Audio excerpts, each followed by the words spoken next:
Ben ritrovati dalla redazione. È partito il contingente di soccorso della Protezione Civile del Friuli Venezia Giulia alla volta dell'Emilia-Romagna colpita dall'emergenza maltempo.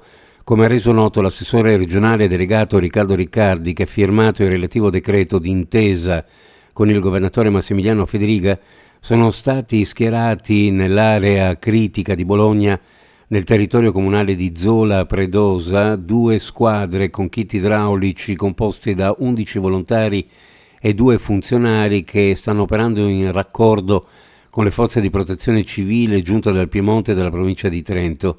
Il decreto firmato da Riccardi, appena scattata l'emergenza rossa in Emilia-Romagna, ha impegnato 100.000 euro per supportare la locale popolazione alle prese con la calamità causata da precipitazioni piovose di carattere eccezionale, in particolare su Bologna.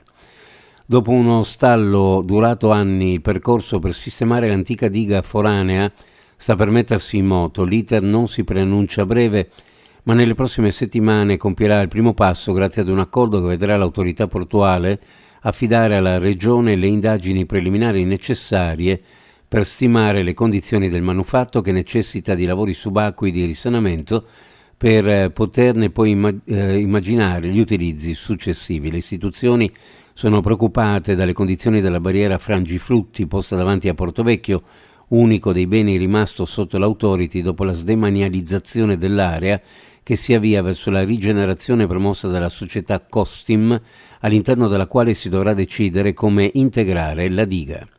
Appena i lavori che ora toccano via Paganini e via Ponchielli coinvolgeranno anche piazza Sant'Antonio, chiederò alla soprintendenza di spostare definitivamente la statua di Monsignor Antonio Santin sul pronao della chiesa. Il sindaco Roberto Di Piazza vuole risolvere una volta per tutte la precaria sistemazione del bronzo dedicato all'arcivescovo, da mesi costretto fra le transenne per tutelarne l'incolumità. Bisogna riconoscere, sostiene Di Piazza, che è stata una sciocchezza installarla in quella posizione.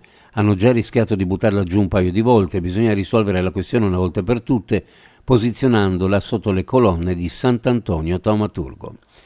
In attesa che a Udine venga presentato il programma di eventi regionali per Go 2025, Capitale della Cultura, Gorizia e Nova Gorizia, dal governatore del Friuli Venezia Giulia Federiga, dal vice governatore Anzili, in collegamento da Francoforte, e con gli assessori alle attività produttive Sergio Emidio Bini e alle finanze Barbara Zilli, l'iniziativa è stata presentata alla Bugmess di Francoforte, sottolineandone il significato di pace.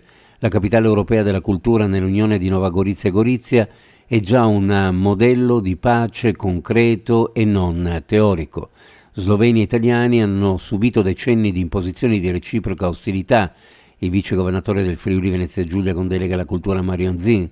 Oggi invece, grazie a Go 2025, c'è empatia nei confronti di questo esempio di città divise da un confine che rivivono una nuova unità ed esprimono entusiasmo nel costruire un futuro insieme. Uno sguardo alle previsioni meteorologiche per la giornata di domani: su pianura e costa cielo in prevalenza sereno, sulla zona montana cielo sereno poco nuvoloso, nel pomeriggio variabile su Alpi e Prealpi Carniche, sulla costa Borino. Temperature minime in pianura fra 9 e 12 gradi, massime fra 19 e 22, sulla costa minime fra 12 e 15, le massime fra 18 e 21 gradi centigradi. Previsioni a cura di ARPA e FVG Meteo. Ed è tutto per il momento, grazie per averci seguito, appuntamento alla prossima edizione.